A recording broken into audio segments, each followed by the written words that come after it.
Okay, good to see you all again.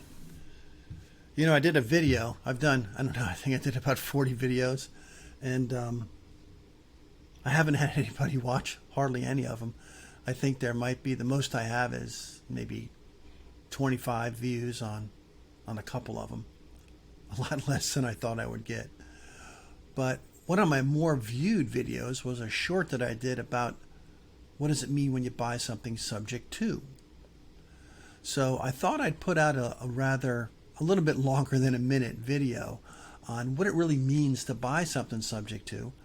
And I hope that some viewers will watch it because it's got some good information in it.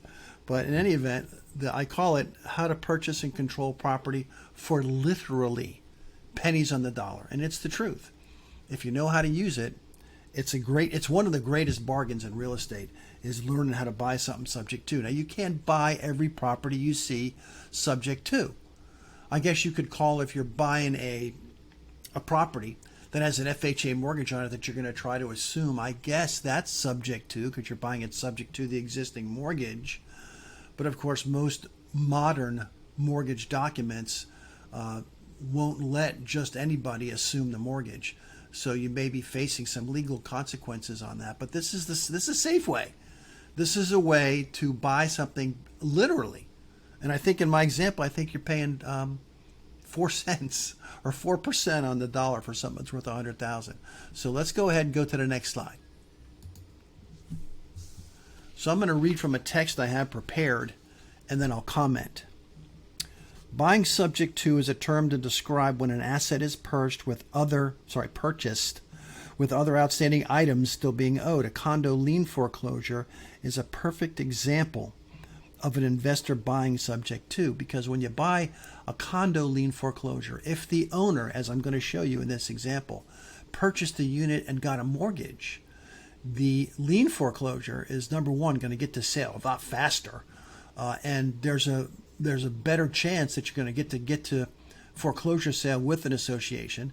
But that mortgage that was used when the investor or the owner bought that property, it's still in place, and it's going to remain there after the HOA foreclosure. So this is the perfect example of buying something subject to.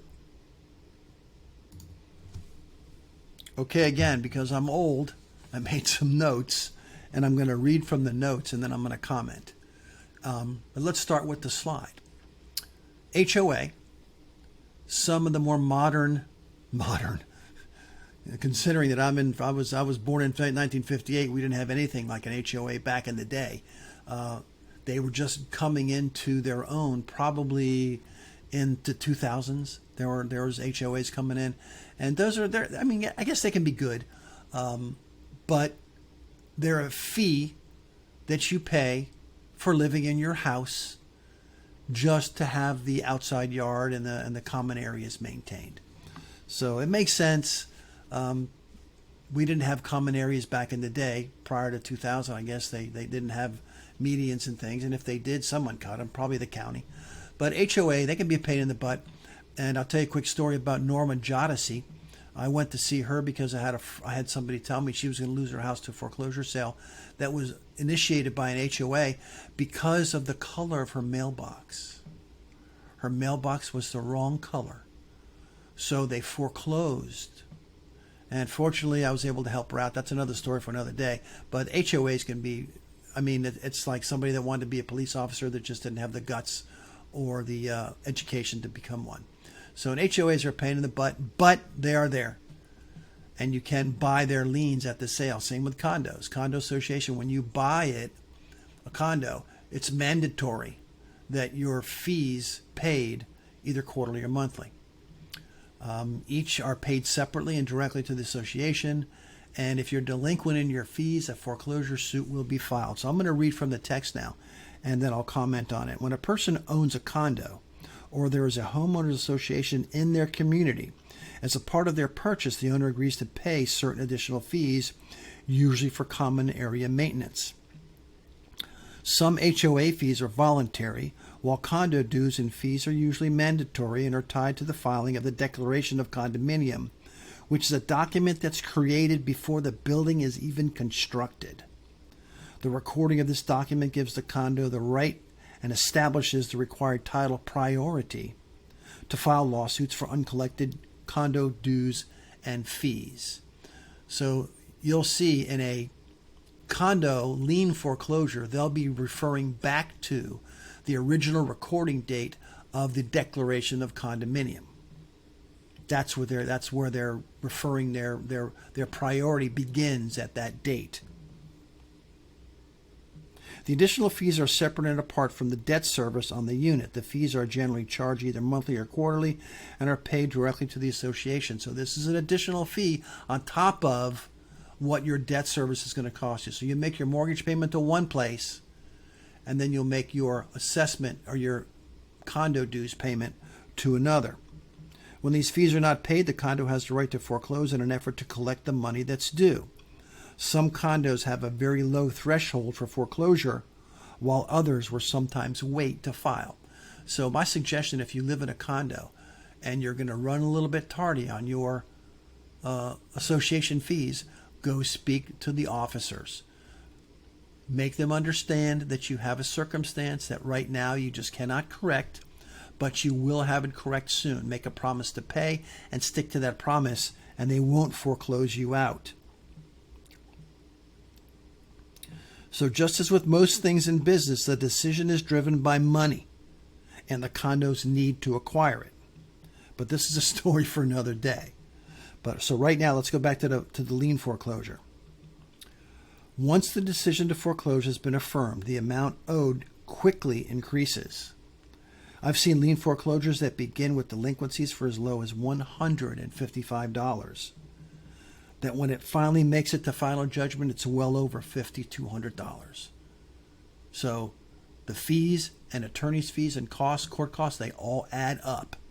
And if I want to go back real quick to the HOA on Norma Jodeci, her fine was $100 for having the wrong color mailbox. And she went 4 months without paying it. So they initially filed a suit against her for $400. And that was enough to where her house was in jeopardy. That's how powerful these things are. So you really have to be careful when you're fussing with these things. But they are the perfect way to get into a property for pennies on the dollar. Let's go to the next slide. Okay, this is it. Now that I've given you the background, I'm going to explain to you how this is done. And I really hate using the term pennies on the dollar because every other place you see it, it's not true. I mean, occasionally somebody can come up with something, but this is true. You're going to own, if you do this deal as I described in our example, you're going to own it for less than 4% of its value. So let's go to the next slide, and I'll try to show you how that's done. Okay. Oh, I forgot to change the title. I don't even know what that means. But anyways, I was working on this so hard. So anyways, let's just pretend that doesn't say anything. Pretend it's blank. But in the meantime, so here's the story. Barry buys a condo for $100,000. I'm going to read from the text, and I'll make it all make sense here in a minute. Barry buys a condo for $100,000. He makes a 20% down payment. There it is up on the screen, which results in a mortgage amount of $80,000. There we go. He falls behind on his condo fees, and they file a foreclosure in the amount of $1,200.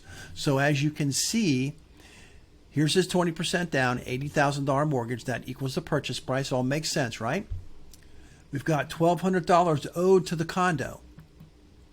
They file a foreclosure action, and their final judgment is $3,500.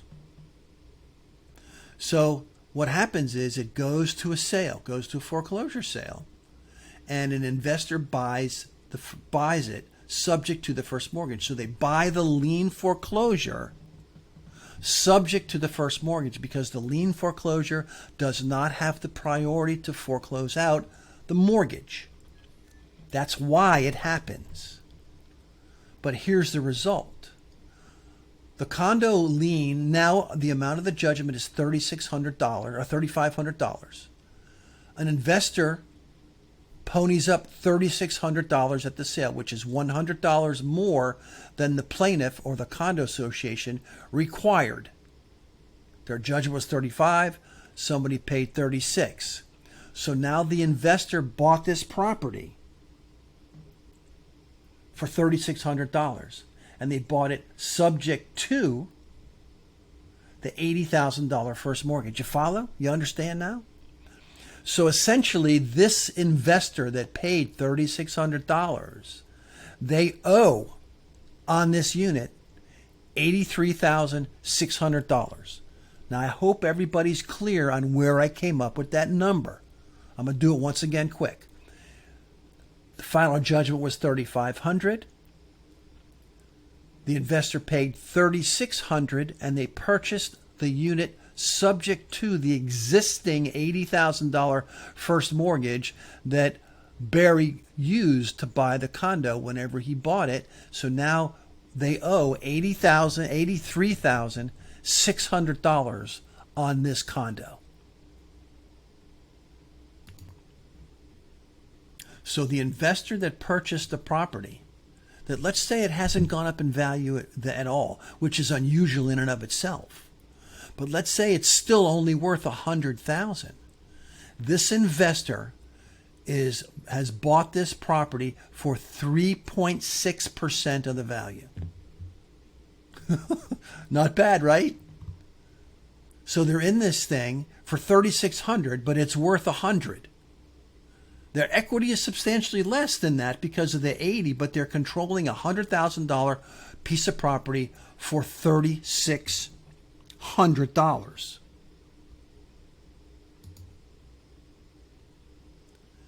And frankly, that's not too bad.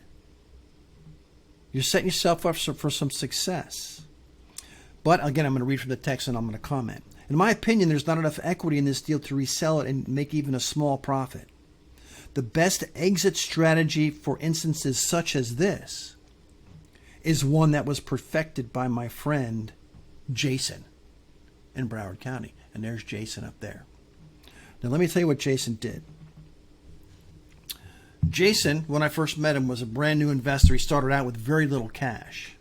That's why the lien foreclosures intrigued him. Let's face it, you can buy these things for, I hate to say it again, I'm going to say a small percentage of the value. How's that?